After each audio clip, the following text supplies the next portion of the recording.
Mamma risponde non posso ai vostre dolente fiamme, troppo miseria di addosso e misero e la fame, so prigione rulanguente in quella Prussia punente.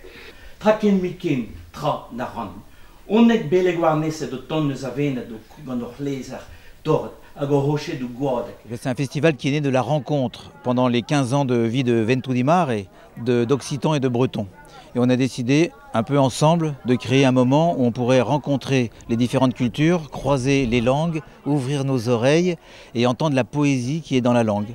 Et c'est comme ça qu'est née l'idée, il y a 1 an maintenant, avec des amis qui ont créé une association qui s'appelle Rhizome, à Douarnenez, de créer un festival qui porte le même nom. Rhizome sont des racines souterraines qui créent des liens.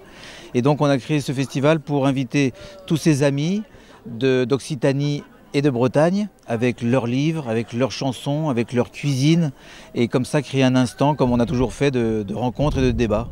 Il y a une partie qui est dehors, avec une expo photo magnifique sur des poètesses bergères. Il y a des concerts à l'intérieur. Tous les jours, il y avait une rencontre avec le parc et avec les plantes, avec Bruno de Moustier hier et l'Olivier.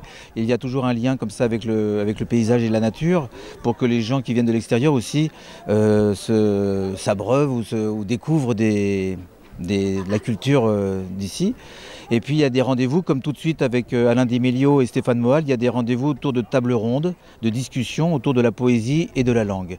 Il était très important pour nous, comme on essaie toujours de le faire, que ce ne soit pas juste une fête comme ça pour danser, et chanter et s'amuser, ce qui est très important aussi, mais aussi des moments de réflexion, de rencontre autour de la parole, autour des échanges qui se font. Stéphane Moal et Alain Demilio, depuis des années, échangent entre universités bretonnes et corse, avec des étudiants qui se déplacent. Et il est important qu'il y ait des moments où le public les rencontre et discute autour de ça.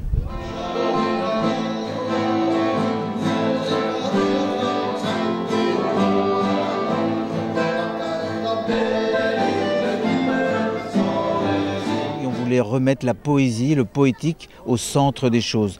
L'universalité de la langue, qui est dans la langue corse, dans la langue occitane, dans la langue bretonne et dans toutes les autres langues, il était très important qu'on puisse aussi l'évoquer, celle qui donne de l'émotion, celle qui donne le frisson, qui n'est pas qu'un étendard revendicatif. Et elle est importante dans ce cadre-là, mais elle est aussi importante dans cette autre chose, si on peut dire, qui est la chanson, la poésie, l'écriture, la littérature, le roman. C'est pour ça qu'on a fait aussi un stand avec des livres corses et bretons.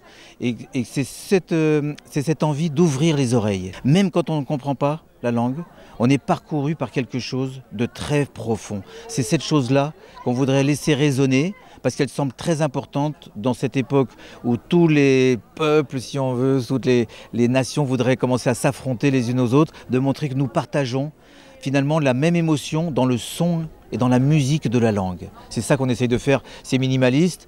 C'est une première. Est-ce qu'il y en aura d'autres? On verra, on en fera le bilan plus tard.